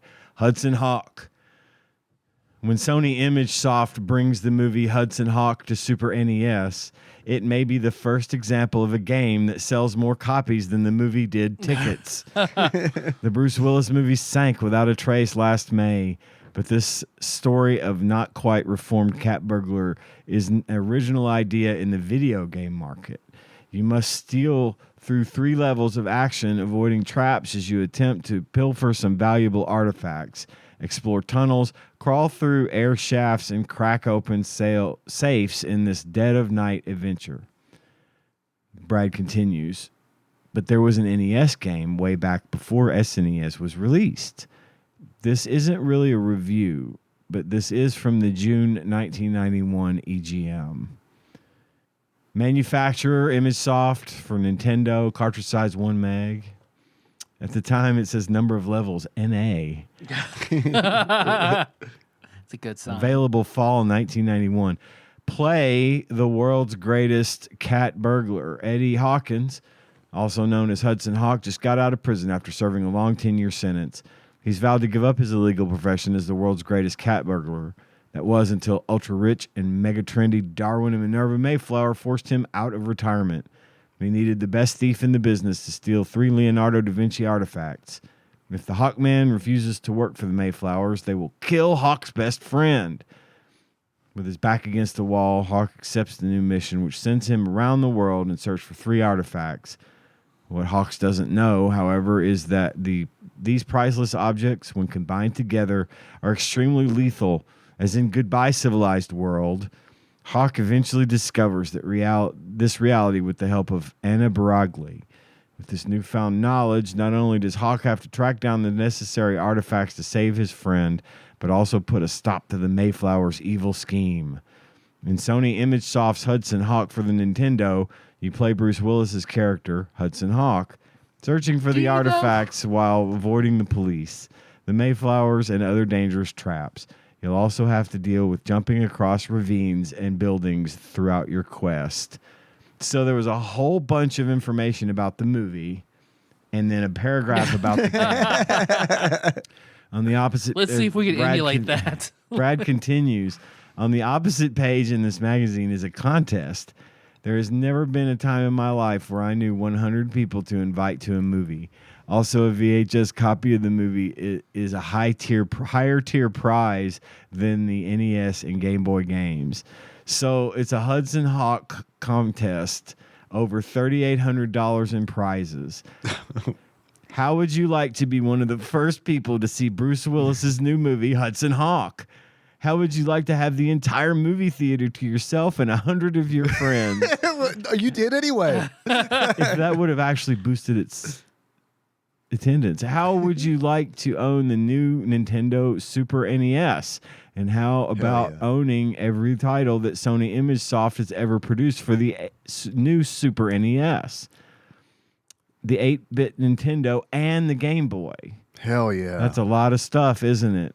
And all this could be yours if you're the grand prize winner in the ultimate movie to game tie-in sweepstakes. Sony ImageSoft and TriStar Pictures Incorporated are offering you a chance to win this ultimate prize of a lifetime if you enter your name in the Hudson Hawk sweepstakes. How do we do it? So you gotta send in something. No. Is there a phone number we can call? No. Bummer. So the 5 winners will receive first prize, a VHS copy of the movie Hudson Hawk when it becomes available.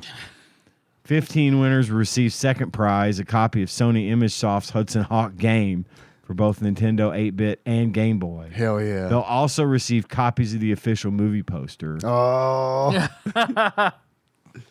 25 winners will receive third prize, a $25 gift certificate by Sony ImageSoft, redeemable at any Captron World of Nintendo store towards the purchase of any ImageSoft game available. Okay. So you can send your name, address, age, and phone number to Hudson Hawk Sweepstakes, care of Electronic Gaming Monthly, 1920 Highland Avenue, Suite 222, Lombard, Illinois, 60148. So everyone enter that contest, even though it does say entries for the grand prize must be received by June 30th, 1991. Where is I Lombard? hadn't yet graduated high school by the time the sweepstakes ended, so that's how old this is. I hadn't yet turned 8. Brad continues. Until next week, Brad from Arizona. Thanks, Brad. Thank you, Brad. So we have the email. Good old Ocean. Good old Ocean. Good old Ocean. Never disappoints. Never. Not Never. once. They make great quality products for gaming consoles, as is evidenced by Jurassic Park for the SNES. In 1991, they did Hudson Hawk, and I gotta say, I liked it better than the movie. The game was better than the movie, and it followed the general plot of the movie. But I didn't like it better than the movie by much. I was about to say, I don't know. I thought about you a lot, Tyler, when I played this video game because you do not like stealth games, and this hated is the a shit out of both of platforming them. stealth game. Yep. Where you got to be real fast and throw baseballs just right. Yeah. It's but the sprites are small. So Yep, another reason you're I right. thought of you, Appropriately sized. because these are like very appropriate for an NES game where it's like you have Big head Mega Man. Bruce Willis, who looks like he is from River City Ransom. Yeah.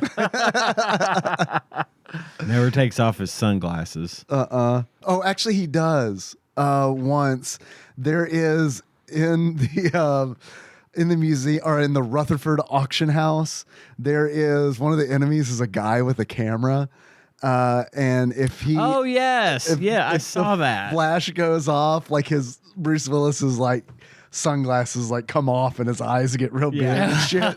Some of the little animations were kind of funny. I Yeah. liked. I only played this game to the point where I kept getting caught by the dog and thrown off the roof at the very That's the beginning. very of the game. beginning. Yep. Yeah. And I got to the next building over and got killed by another dog. The wiener dog. I got tired of it real quick. Oh, yeah. And so I just turned on the long Oh, wait till you play. get to the next section after that, because that's Yeah. where I quit saying, like, fuck this shit. Which section did you quit? The laser cameras. I did get That's to like Holy right shit. after. I That's did yeah. get to I the was laser like, buildings. I got everything I need. I got in that good. building and got guys. killed by the laser cameras, and it's like, yeah, fuck this. I died, and I save stated right when I got to that level. Yeah. I did it so many goddamn times. I would bounce off the ramp back into the lasers and Yeah. die and start over. Yeah. It's like, okay. You get to jump like a little bit. A little bit. That was like the a first thing I treat. noticed in the game was like, what you jump like the height of your character, which Yeah. is Hurts. like it's so It hurts. It's a very crusty, super fun house. Yes.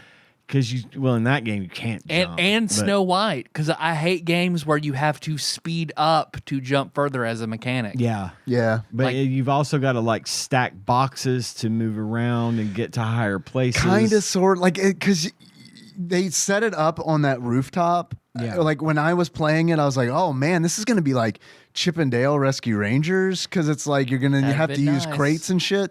That I didn't finish the game, but as far as I can tell, that never comes into play again. There's another couple of spots where it does, but not Okay. nearly as much as you'd think that it would, with it being so prominent. right Yeah, there because it's like a puzzle-y kind of Yeah. thing in the beginning where you got to put one crate on an elevator and then ride it up and push it. But Yeah. you can't ride it sitting on the crate, so you have to push it just enough Right. onto the left so you can also stand beside it and then go on. So I was like, oh, okay, it's going to be one of those games. This is going to be a puzzle platformer. And then like the rest of it that I played, which I didn't get to the end of the auction house. This game is difficult. I played it for a while. I thought it was very difficult. And then Yeah. I just kind of got to the point where it's like, well, I got tired of dying and continuing and then having to start from the very beginning.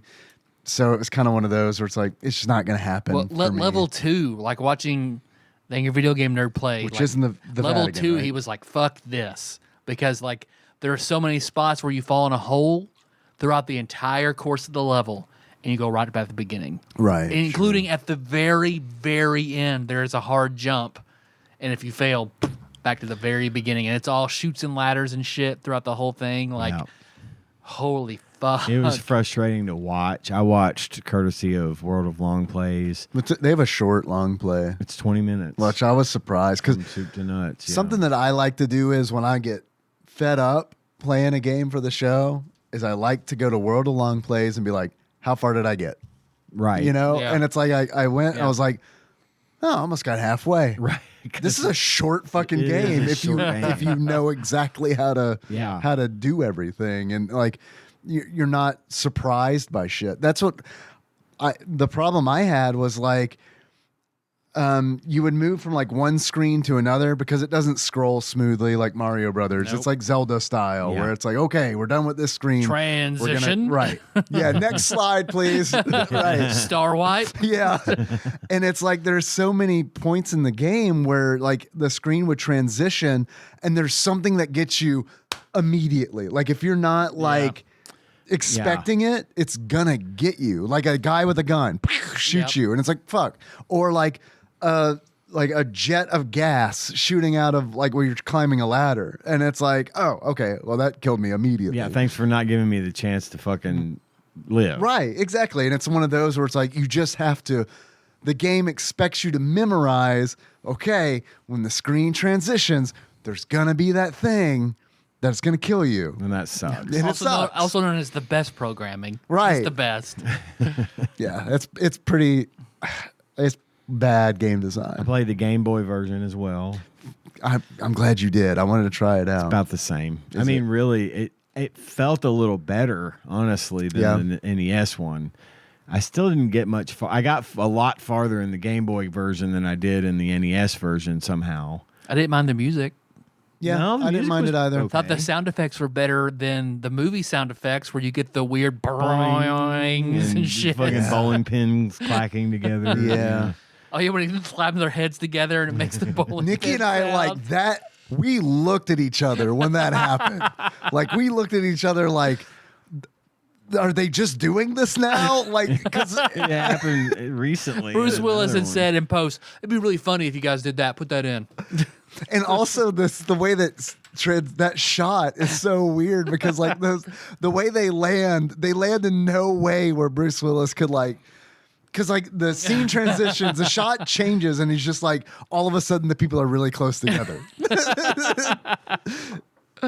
That was another one of those moments where it was like did they do this on, like, was that on purpose and it was supposed to be funny, or was it something that wasn't? So, like, you know what I mean? But the Some one stuff good was- take is somebody said fuck, so they had to put the bowling pin noise over it. Some of the stuff was so random, like when he's being pulled along behind the ambulance. And the And girl the girls in the car. in the convertible are like, Are "Are you you- gonna die, Right. Mister?" It's like, why was that even necessary? Right. Yeah. But the game was the game. There's like, what, 2 levels? It's like the 3 Rutherford levels. auction house and then the Vatican, which, by the way, I thought it was hilarious that you're introduced to Andy McDowell's character in the movie at the Rutherford auction house because she is there to verify the horse, the the authenticity horse. of a horse statue. Which was never real. Right, which is never real. And then we see her next giving a tour. And I'm like, do they just like, they're like, you tour guide. We need you to go to New York or New Jersey. I don't know where it is. And verify this horse statue. You cool with that? Tour guide? Well, she's Sister tour guide. Sister tour She's a guide. nun at the Vatican. She does what they tell her to do. Yes, right. Yeah.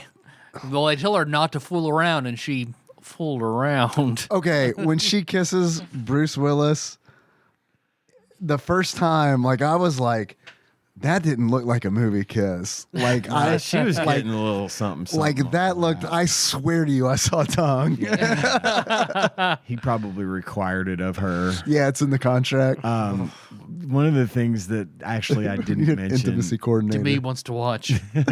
Where the hell is the intimacy coordinator? One of the things I didn't mention, at the end, sort of close to the end, real close to the end, when they're having the fight, the battle at Leonardo's castle, which is on top of a mountain. Right.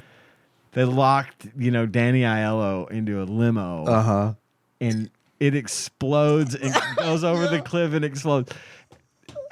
And so then after the machine that makes the gold, they blow it up and kill Minerva and Darwin. And I like they their death fly down. scenes. That was great. Yeah. That was Where they're great. covered in gold. It was great. I'm so sorry. Excuse me. They fly off using Leonardo's plane, glider. Looks like a hawk. And it looked like a hawk. It transforms into a hawk at the beginning of the movie. Yeah, it does. And so they go to the little village nearby. Danny Aiello's 5-tone rides up on a mule, and he's like Covered in soot. and smoking. And he's like, "Wait, how are you still alive?" He's like, "Airbags." It's like, but what about the fire? There's a sprinkler system in the back. Can you fucking believe it? The best part of that to me was when Bruce Willis goes, "Yeah, that's probably what happened." It's like the most naturally funny thing he said in the Drink your entire Coca-Cola Yeah. cappuccino. yeah, that's probably what happened. And then he just does his little, freeze frame and the movie ends. I loved that shit. He hates cappuccino so much he throws it over his shoulder at the end of the movie. I just want to let you guys know I'm not gay. And he throws it over his shoulder. Not enough knockout serum. Well, He actually makes a reference in the movie to, not that I was kissing any guys in jail. I like to think this whole movie was like Bruce Willis is like, all right, I got a lot of changes to make to let everybody know I'm not gay. First and foremost, I'm going to go to a bunch of Diddy parties in a few years. And I need to put that out there now. my tuxedo definitely doesn't make me look gay.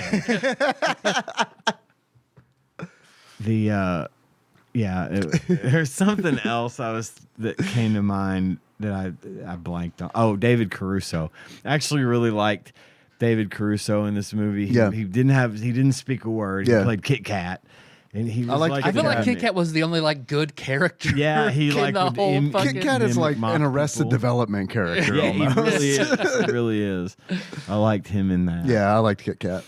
I wish that the candy bars had been in the movie or in the game. Yeah. Because And colored appropriately yeah, in the game. Yeah. Even if they're not like boss fights or anything, just seeing them like in the background or something. Eating would be candy nice. bars. Right. Would have been fine. Instead of like the security guards that we They get. were diseases before that. Be chlamydia for a year. God. Don't you guys have any achievements? Yeah, I have a couple. That's 4, actually. Some of which are probably going to overlap. That's fine, because we are like-minded podcasting hosts. Professionals. My first achievement is Bunny Ball. And to get Bunny Ball, you get dragged off the rooftop at the very beginning by the dog a minimum of 3 times. Was the dog half real, half animatronic? By the way, In the movie? Yeah, because the way its mouth moved and its legs moved. No, I think those are just that way. My next achievement is for this cat burglar, 9 lives may just not be enough. To get that, you get zapped by the security camera laser and lose all your lives. My next achievement is that was a tagline from the movie, by the way. Also, another tagline for the movie: catch the excitement, catch the laughter, catch the hawk.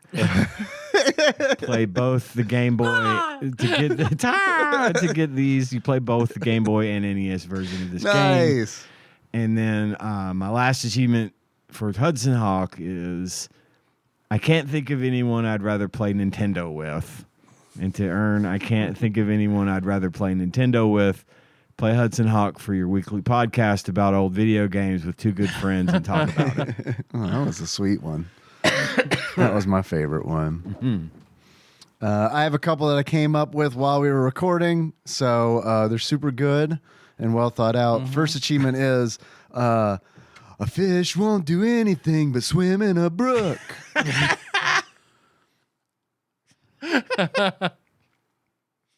That's Bruce Willis singing it. Yeah. Yeah. You did good. Thank you. It was right on the money. 3 minutes, 6 seconds. Yeah, they kind of don't do anything with that after the first part of the movie, do they? No, they do it one more time when they're shooting the bombs on the castle. Oh, yeah, you're right. You're right. But that's They do. it. Just that one other time. They make such a And big deal about him being like a savant for like the track lengths of songs. Yeah. Every time someone mentions a song in the movie, he says how long it is. Oh, not even just songs. Whitney Houston singing the national anthem at the Super Bowl. 2 minutes, 70 seconds. Right. Which is, a charming trait. Bruce Willis is like, all right, I have autism, but I'm not gay. Not the gay autism. In order to unlock a fish won't do anything but swim in a brook, you read the instruction book because a fish can't do that. That's a lyric in the song, you see, that a fish can't read a book. My next achievement is Husband Hawk. In order to unlock Husband for the Hawk. birth of this. Yes, you were. In order to unlock Husband Hawk, you drink a cappuccino and play Husband Hawk. I wrote Husband Hawk, so I'm just going to go with it. Hudson Hawk. And my last achievement is Hudson Mohawk. Okay. In order to unlock Hudson Mohawk, you stop playing this game and switch to a weirdly better game, Mohawk and Headphone Oh Jack. my God. Surprisingly a better game. You're right. Yeah. Not by much. Not by much. But I won't Better argue is with better. you with that. Mohawk and Headphone Jack is better than Hudson Hawk. Welcome to that brand new sentence. That's it. That's all I have. You could be swinging on a star. Whew, boy. Yeah. Why did his career as Bruno not take off? I don't know, because, what was that one he did? Shit. I'll use it at some point in the show. Maybe I'll do a bumper. I've got 3. Building on yours, Dave. Husbandry Hawk. Oh. Get knocked off by one of those birds that looks like it's stuffed. Ah. Oh my God. Yeah. It's Rolling like, across. I couldn't figure out on that, like, Sometimes I would hit the owl and it would knock me off. I know, man. And I thought, well, maybe it's like when its eyes are wide open. Right. I thought the same thing. You can't go under it, but when he closes his eyes, you can. Nope, it would still knock me off, and then sometimes I could just go right past them. Dude, I think no rhyme or reason to this is going to sound crazy, but there is like a single fucking white pixel that like I think represents the owl's claw, and that's the only thing I could figure out. It goes down like right before it moves. It's so fucking stupid. The owl will knock you off the fucking power line. Make you feel so goddamn fine. My next one is Wienerd. Hell You yeah. get Wienerd. Yeah. Hell yeah. When the wiener dog bites you to death. Yeah. And you Yeah, start it over. latches on and Yeah, like I was like, pretty okay, I much should know done. I'm dead. He turn doesn't into a drag little me off angel. like the Rottweiler does. The wiener dog killed you after 3 seconds. My last one, Rookie of the Year, because the way he throws baseball is like the float it in Rookie of the Year. Daze 20 dogs and kill 10 birds with your floater baseball pitch. Can you kill the birds? Yep. Oh, fuck. I wish I'd have known that. I would have got across those wires a lot easier. Because you can the throw the trick. baseballs while you're hanging on the clothesline. And Oh yeah. You could do Knock 'em that. off. Yeah. Fuck, I didn't know that. But- What I discovered is if you just go fast at the beginning, you can just Just bust bypass through. those birds. Yeah. Well, even the dogs, because there are so many tables you have to jump on. When you try to throw the baseball, it just bounces off top the of the tables table and they fucking yeah. get you and drag you off. Yeah. That's all I got. Cool. Cool. Well, what do you think Flopsy Jr. has to say about Husband Hawk? This has got to be, I'm going to say probably pretty low.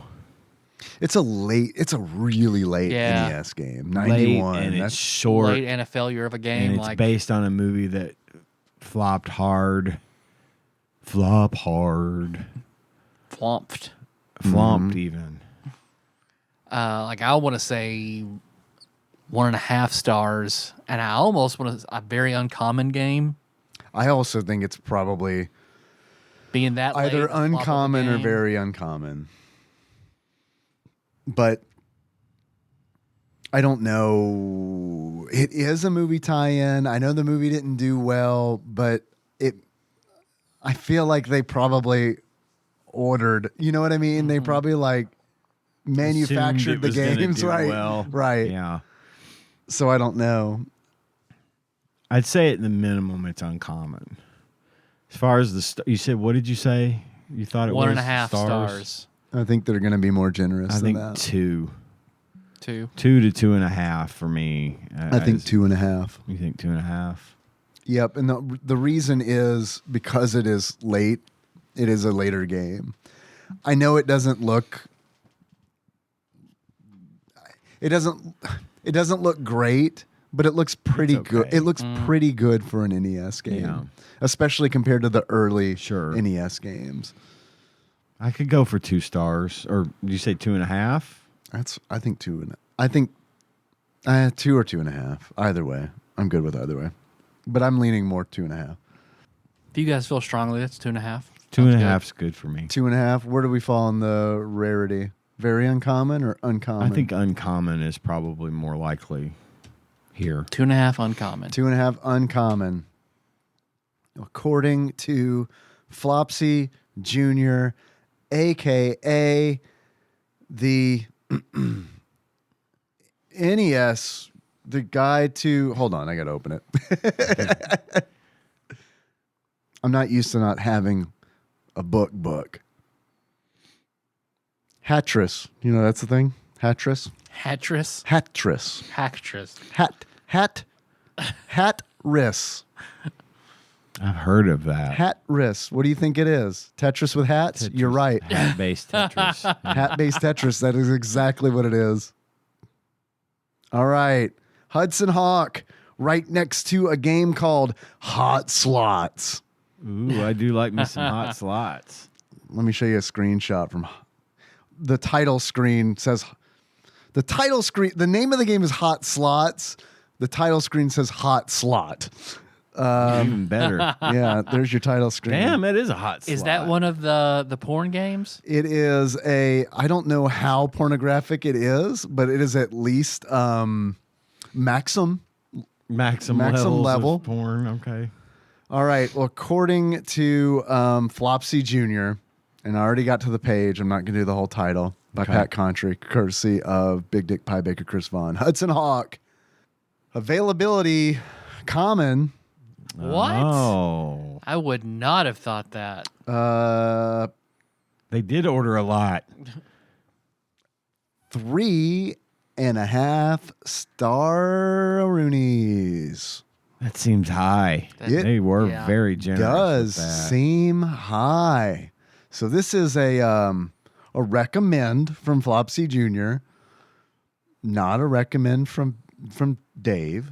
Yeah. I'd say from all of TADPOG. From TADPOG, not a recommend. Yeah. They're probably grading on a curve. But yeah, 3.5 stars.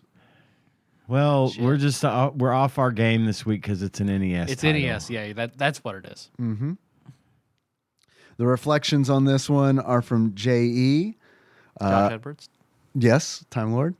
Who says Ocean were the pioneers of movie tie-ins back in the 80s and early 90s on the home computers with classics such as RoboCop and The Great Escape. There's a Great Escape video game. That seems like a weird one to do. Apparently, yeah. The transition between computer and consoles proved to be a tricky one for the company with mixed results. Hudson Hawk plays like an easier version of The Addams Family, which is a credit to it, considering there are so many Duff Filament titles floating around the murky depths of the NES library. Throwing a ball as the main form of attack is quite weak, but at least there isn't any collect the musical notes to complete the robbery. An attempt to mimic Bruce Willis's singing while burglarizing in the actual film. Actually, I'm shocked that wasn't a thing. Yeah. Collect the Bruno CDs. Yeah. Okay. That's it. That's too damn high. Yep. That is Yep. too good Just of a... too damn high. Too good of a rating. How much do you think this game goes for if you were to buy it loose? Armed with the knowledge that we just got here. That it's a good video game, firstly. That it is a good video game. Based on a really good movie. And that it is common. $4. $6.07. Actual retail value of Hudson Hawk for the Nintendo Entertainment System loose on average, according to PriceCharting.com at the time of this recording, is $17.99. I know what I've got. $17.99. I know what I've got. Now, Before Bruce Willis died, it's $5. if you take a knife and open up the cartridge, you cut the cartridge open and pull out a Leonardo da Vinci crystal Crystal. from it, And get $2 more. you get $2 more. Or you get 2 more copies of the game, and then you can make gold from lead. I loved when they pulled the crystal out of the codex. And the Game Boy games, when you cut them up, when they just have cash, like the Chipmunks. Yeah, like the dolls The and dolls. chipmunks. Yeah, the diamond dolls. Yep. Okay, what are we gonna do next? Are we done? We're done. Beards. Beers and glasses. Beers and glasses. Tyler. Yes, Dave. If beard, why beard?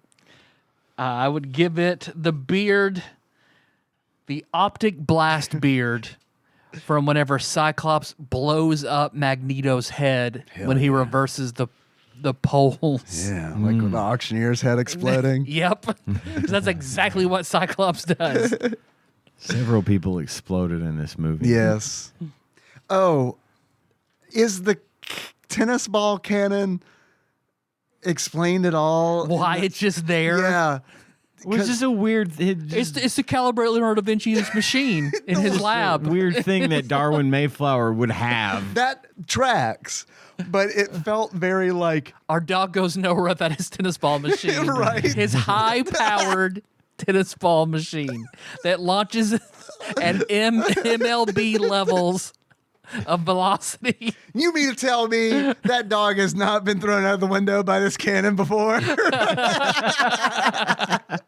Well, they didn't say bunny ball first. That's true. That's true.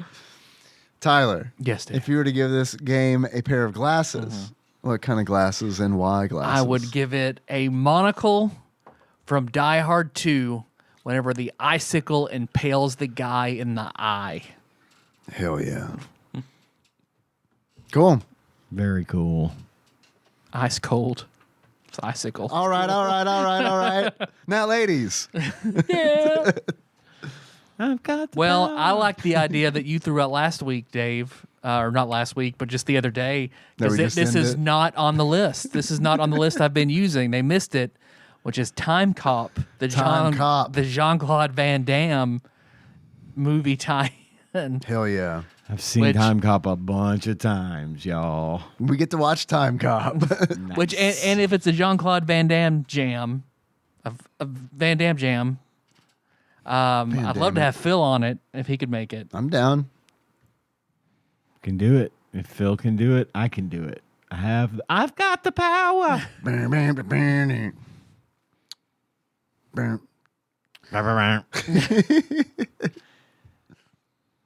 All right, that sounds good to me. Cool. Thanks for listening, everybody. You made it somehow. We made it. Thanks for listening, everybody. Find the show on iTunes, not SoundCloud, not Stitcher, but Spotify, YouTube, Google Play, all over the goddamn place. Lots of shit going on, but most importantly, there's that Patreon. Hell yeah. Hell yeah. Patreon.com/TADPOG equals money, please. If you'd like to give us money, that's where you do it.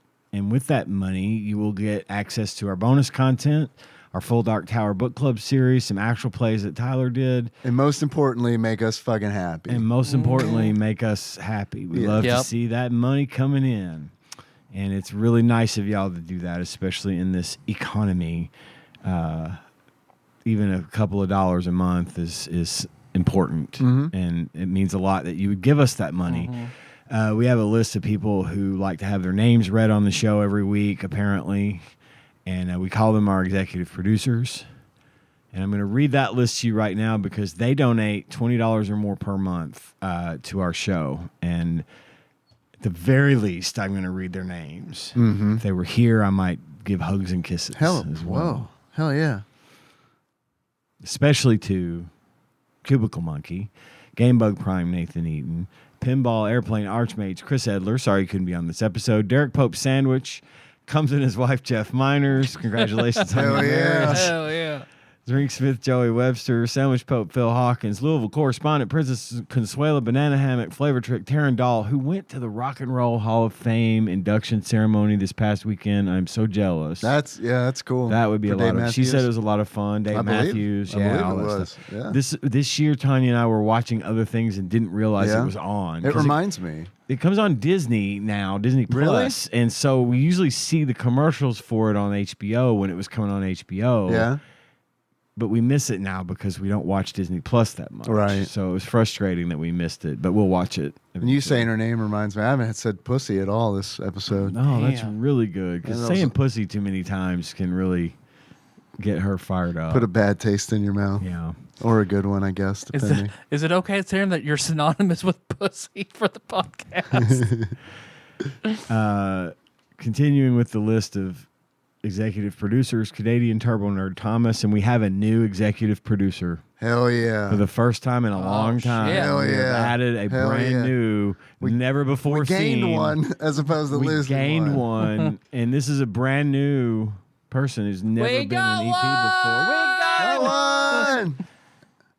Treff Dietrich, thank you so much. I'm sorry if I'm Oh, yeah. mispronouncing your name, but thank you so much Yes. for becoming our newest executive producer. Welcome. Welcome, and enjoy the bonus content. And you're getting your name read every single week as long as you keep doing that. So you want to be like Trev Dietrich? You can. Give us $20 or more.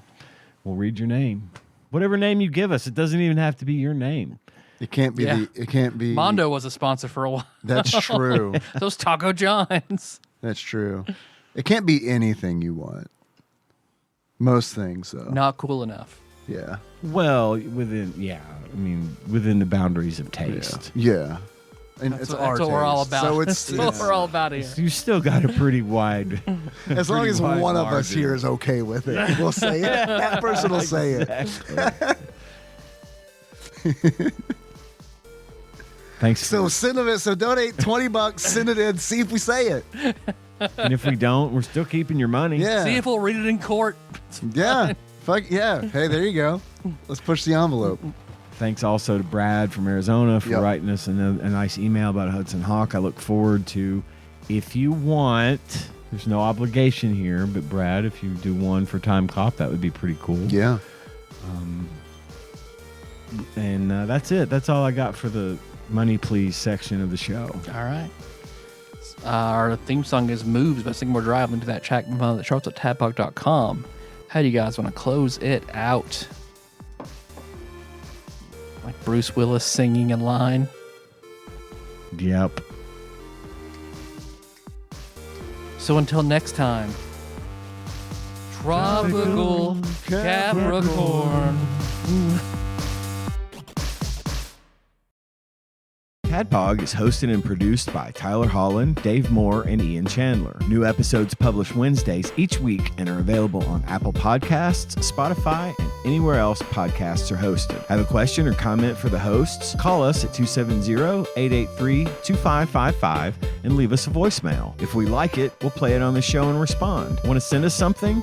You can do that at TADPOG Studios, care of Nicole Nance, P.O. Box 3785, Paducah, Kentucky 42002. If you absolutely must send us a food item, please use caution and good judgment when doing so. Tasty snacks that look or smell funky or are past their expiration date by the time we get to them will be thrown away. Bonus content is available at patreon.com/tadpog with a minimum donation of $1 per month. You can join in on the conversation by visiting our Discord at bit.ly/tadpog Discord. Registration is free and we'd love to see you there. Thanks for listening, and if you haven't already, don't forget to subscribe to our show so you don't miss an episode. Now, where did I put that stinger? Oh, here it is. And now, a dramatic reading. A painful tale of remorse. She broke my dick. Getting it on with Stacy, I swear this really happened. I pulled my trick maneuver. That's when I heard it snapping. She broke my dick. Aww! She goddamn broke my dick. Ever since I met her, my life's been on the rocks. Cold ice packs and heating pads and Band-Aids for my, if I'm reading this correctly, gay hog. Gay hog. Gay hog. She broke my dick. Oh, she goddamn broke my dick. She broke my dick. Christ! She goddamn broke my dick. She broke my dick. She broke my dick. Yeah, so this is it. She goddamn broke my dick. Main vein shot with cortisol, an ice pack for the rest. It hurts so damn much, but I'd do it again. Why couldn't have I just left her unsatisfied? So what was the title of this song? I broke my dick. She Would you broke mind my guess? dick She by broke my dick. all. By all? By all. I was doom scrolling the other day in TikTok, and I saw a guy who clearly ripped you off and is doing dramatic readings of songs the way you do it. I hope it's the comedian. I hope it's the hell yeah comedian. I don't think it In which case, it's a fair equivalent exchange. But he's nowhere near as good as you at that. So Thank you. You needed to start doing it for TikTok because he had a lot of people following him. I didn't bother to look at his other stuff because I was mad.